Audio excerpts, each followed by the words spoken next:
back, I guess. I guess we're back, yeah. Yeah. So, welcome to the life of Max. And Key. We know we've been gone for... It's been like Since 2 we got years. married. Yeah, since we got married. But we were already planning to come back on our channel, really now, to just like give y'all a life update, what's been going on, how our first 2 years of marriage have gone, all that. But we'll get to that life update video soon. Mm-hmm. We first wanted to start with addressing, obviously, the state of our world, the state of our country, and what's going on with COVID-19.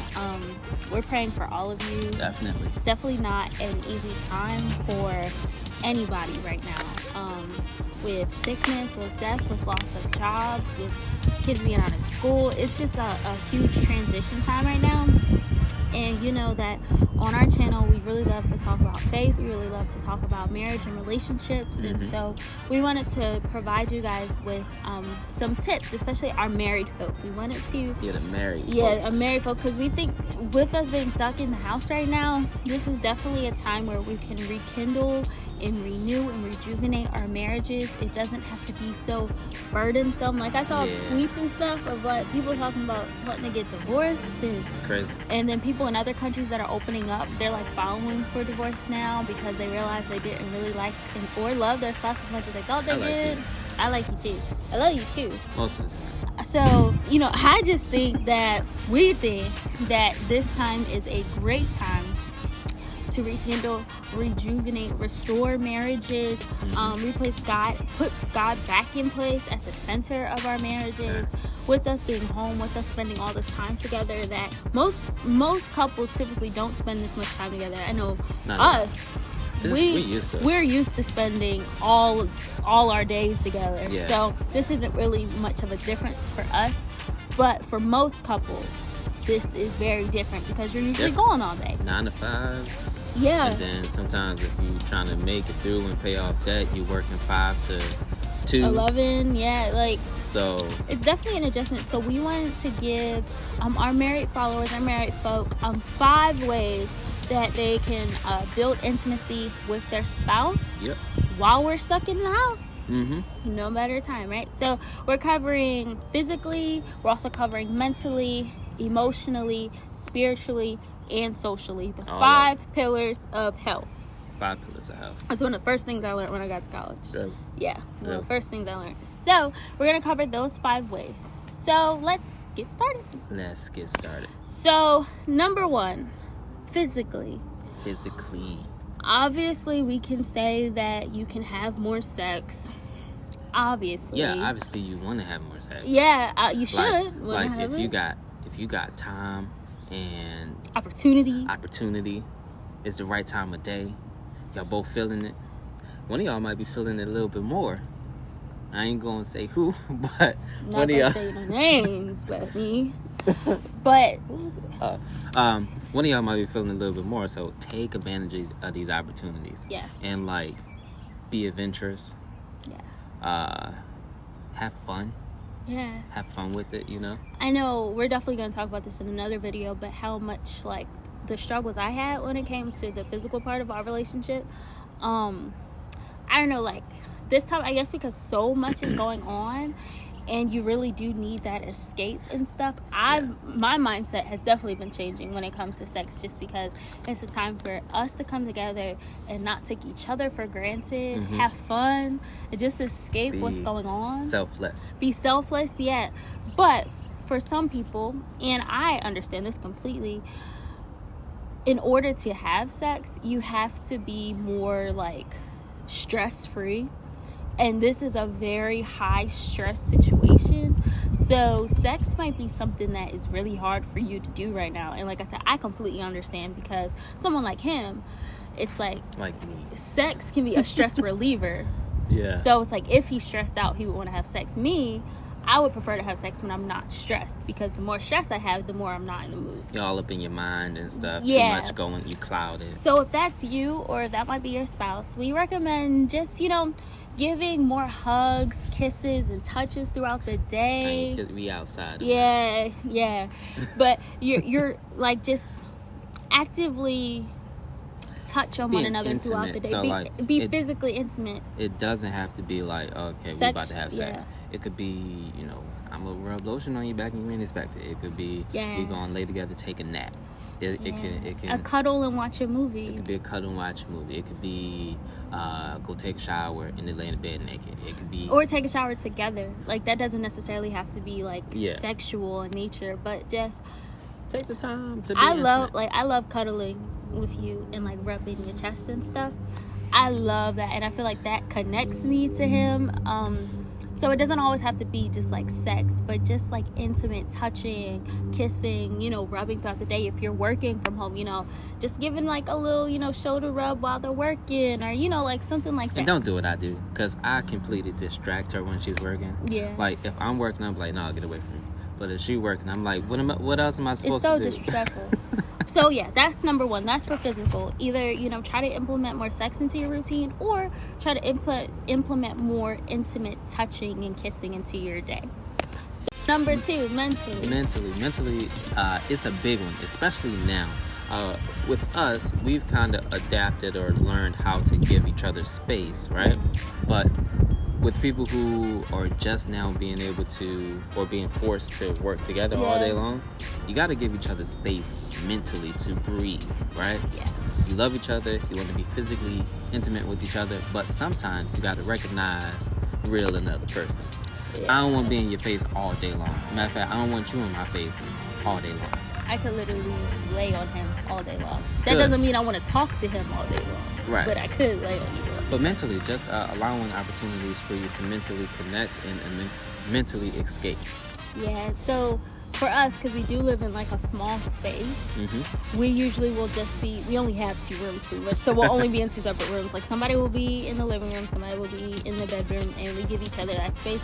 There's days, honestly, especially since we've been working from home, that we really won't reconnect until the evening. Yeah. Because like he's been in the living room all day working and I've been in the bedroom all day working. But even outside of work, he might want to watch something on the TV that I don't want to watch. So we'll be in 2 separate rooms. We just give each other that time to be by ourselves.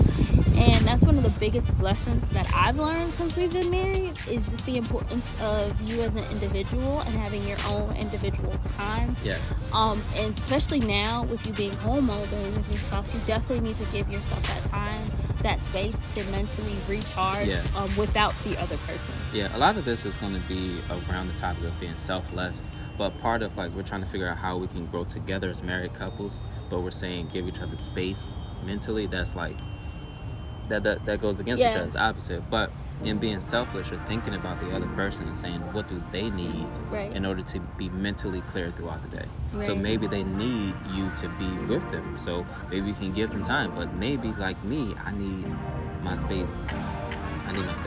Yeah, and me, like I don't as much need to be alone. I do need to be alone, but when we're together, I like a lot of times for us to be together and we don't have to talk.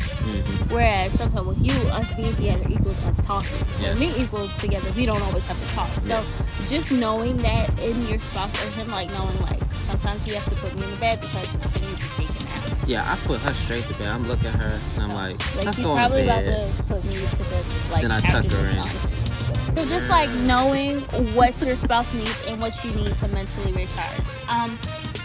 Emotionally.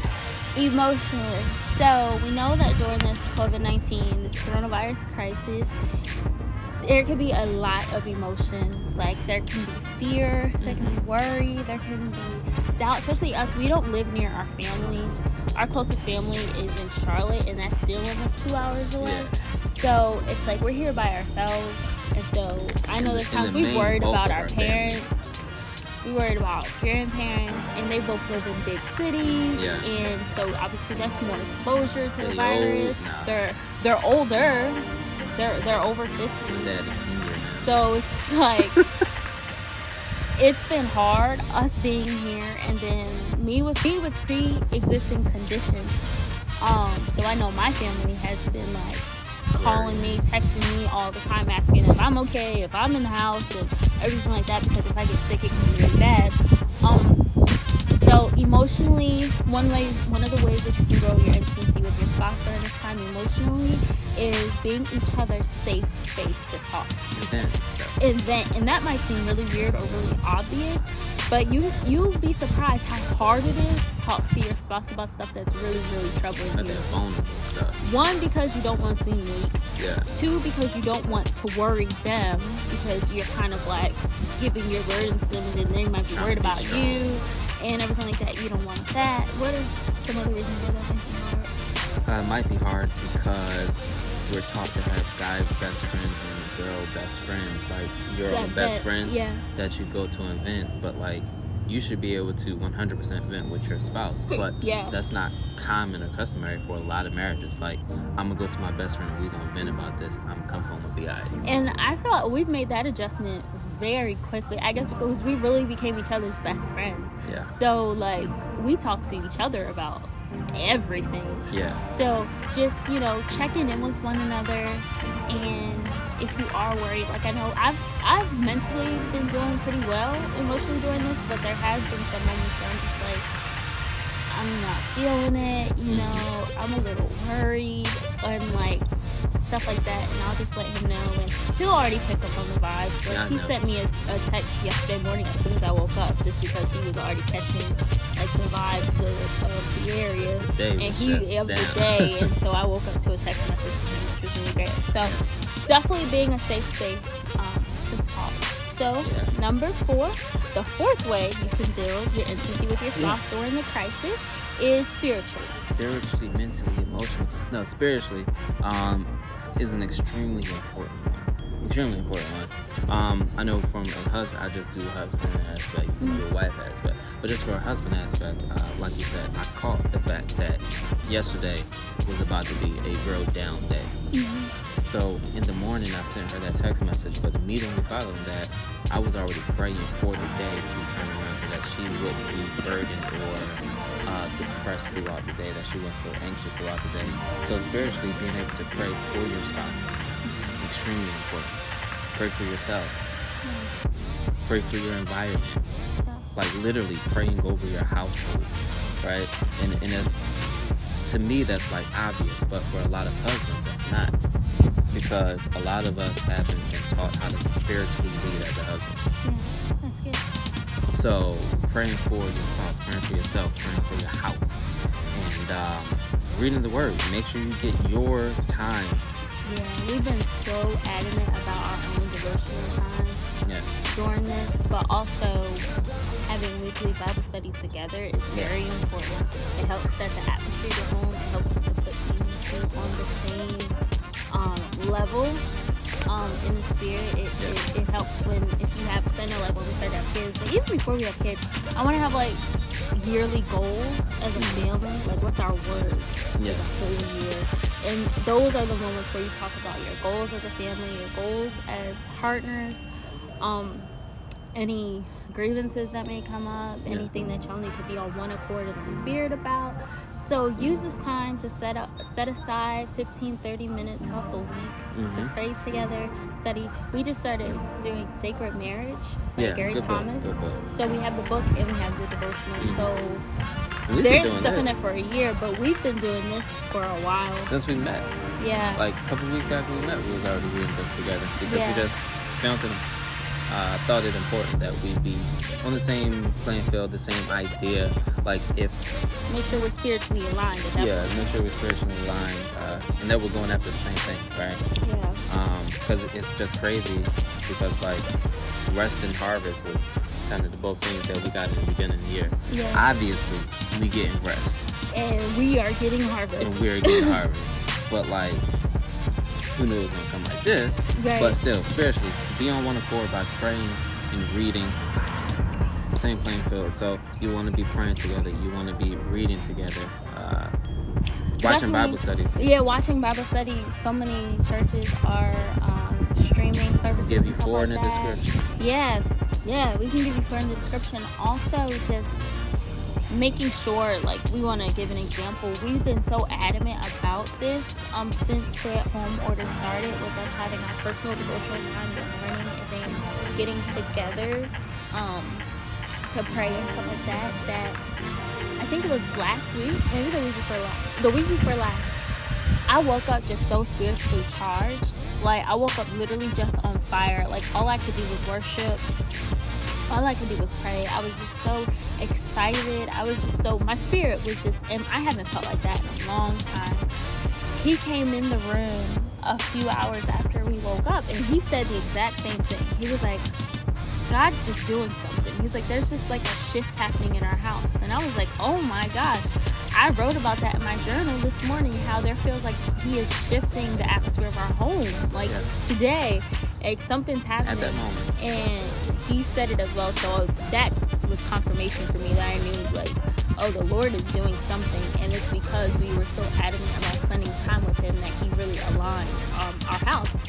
Yeah. I mean, it's like, before we were actually together, he was doing this with us. Yeah, he's been doing this with us since the day we met, literally. So it was just great having that confirmation again. And I think because at that time, we were so in our word and stuff before we met, that our spirits were supercharged when we met, and hence why it was happening. Real life, if I gotta work all day and night, and then I'm exhausted, and then shoot, I was spending like 4 hours in my word every day before we met. Like crazy. Right? But our last one, the fifth way that you can build intimacy with your spouse during a crisis is socially. Like today, we're on a date. What is this called? A brunch date? I guess it was like a brunch date. We ate like 4 times today before lunch. We were so hungry, but all our stuff we were doing was like small plates. Yeah. But anyway, that don't matter. Socially, you want to do stuff like that you would have done normally, or something that you wouldn't have done, but you want to do it just at home. Like, hey, babe. Would you like to go on a date on Friday? Yeah. Would you like to have sushi and wine? Yeah. We're going to have a date on Friday because you want to do stuff a little extraordinary but at home, you know? Yeah, like planning home-centered or socially distanced dates. Like, the Sunday before last, we went to the lake, obviously paid attention to social distancing, but we got some food and we just sat by the lake and we ate. That was wonderful. We're starting to have car dates again, movie nights together, just, still making sure that we're having fun, cook together, because this is such a stressful time, but we still have to date, we still have to, spend time together and grow our marriage despite circumstances. Yeah, pick a hobby. Like, our hobby now is planting, gardening. Like, we'll show you our garden if it works. In a few weeks, hopefully. If it works. But yeah, pick a hobby, go on dates, spend time together, walk around together. our complex. It could be 5 minutes a day. Literally 5 minutes doesn't change. Yeah. Because even the socially is building intimacy. Right. Spiritually, 100% builds intimacy. Yeah. Being emotionally in tune builds intimacy. Being mentally clear builds intimacy. So if you do all the other ones, your physical is going just further. Yeah, it's kind of like physical won't necessarily happen the way you want it to unless you do the other 4. Right. And it just makes you. I'm going to say that again. Physically will get so much better once you do the other 4 areas of intimacy. I'm telling you, because sex will pretty much just be sex. But if you're emotionally connected, you're spiritually connected, you're having fun, you love and enjoy spending time together, and if you're mentally in a good headspace, the sex won't just be like sex. Like imagine this, having fun, giving glory to God. That's it. Yeah. Those were our 5 ways. What is the name of this video? So those were our 5 ways on how you can build intimacy with your spouse during stay-at-home order. We're done. We'll see you next time. Hopefully we can stay consistent with this. If not, we got some other ways of connecting with you that you'll find out at some point. Yeah, so thank you so much for tuning into the video. Thank you so much for subscribing to our channel, staying with us even though we haven't posted in a couple years. Yeah, if you like this video, please make sure to give it a thumbs up. Be sure to share this on your social media channels. Turn those notifications on because we're coming back. And leave us a comment below on how you like this video. See you in the next one.